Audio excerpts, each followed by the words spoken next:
So when we think about the future is represented by our youth. And our youth now are at this remarkable moment where they are ready to change the world.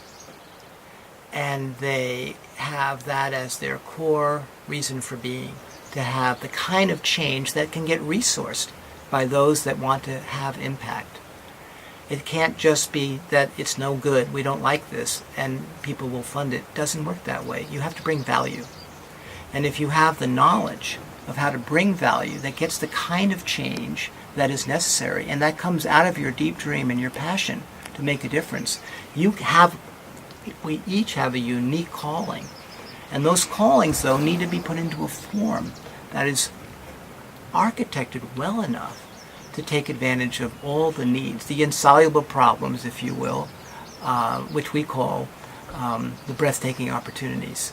So what if the youth of the world, like in the Olympic Games, this is the call to the youth of the world right now, like the call to join the games. This is like a game. It's called Saving Planet Earth. It's called Reinventing the Planet. It's called Creating the World of Your Deepest and Most Profound Dreams. Imagine all the youth of the world saying yes to that. Imagine all the youth of the world actually having the tools to act on their dreams. Imagine all the youth of the world now having the resources because they have architected their idea into a social innovation that can produce the kind of change, second-order change, that is necessary. Imagine them systematically tackling one issue after the next. Imagine them working together in a synergistic way. What would the world look like if the youth were fully activated with the tools to enable their unique callings to come into form?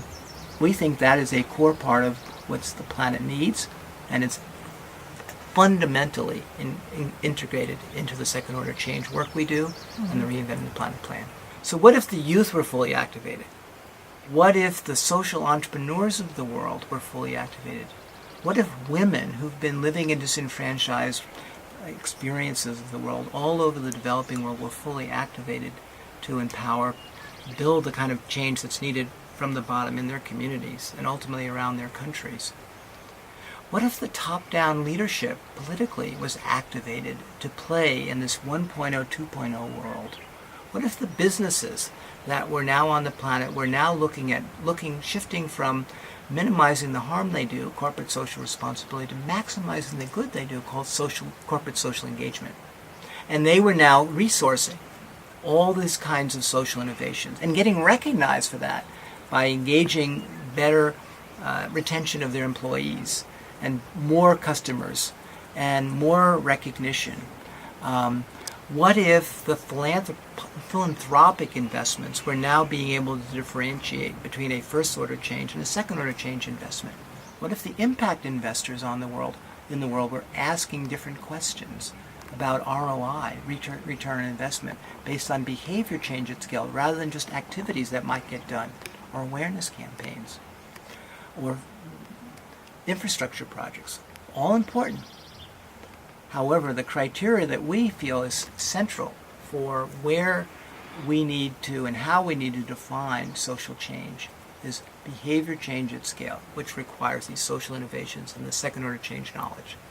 So imagine the whole system, all the parts of the world, from top to bottom, all ages, both genders, and all genders, and all of those engaged.